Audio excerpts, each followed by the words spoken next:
જ્યારે ગુરુદેવ યાવતજીવનું કરેમી ભાતનો લેક્ચર આવશે ને ત્યારે મારી સંયમ જીવનની ફ્લાઇટ ટેક ઓફ થઈ ગઈ હશે.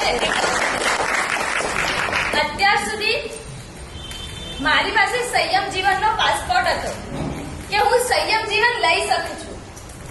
આજે જ્યારે ગુરુદેવ મને મુહૂર્ત આપશે ને ત્યારે મારી પાસે સંયમ જીવનનો વિઝા આવી જશે.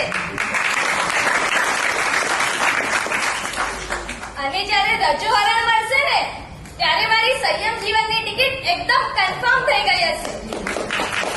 અને જ્યારે ગુરુદેવ યાવતજીવનું કરેમી ભાતનો લેક્ચર આવશે ને ત્યારે મારી સંયમ જીવનની ફ્લાઇટ ટેક ઓફ થઈ ગઈ હશે.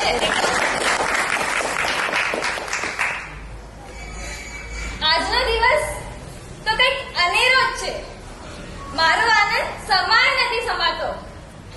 આજે મને સંયમ જીવનનું મંગલ મુહૂર્ત મળશે. મારા ભાભુનો જન્મદિવસ ને મારો પણ જન્મદિવસ. અને એવું લાગે છે જાણે 27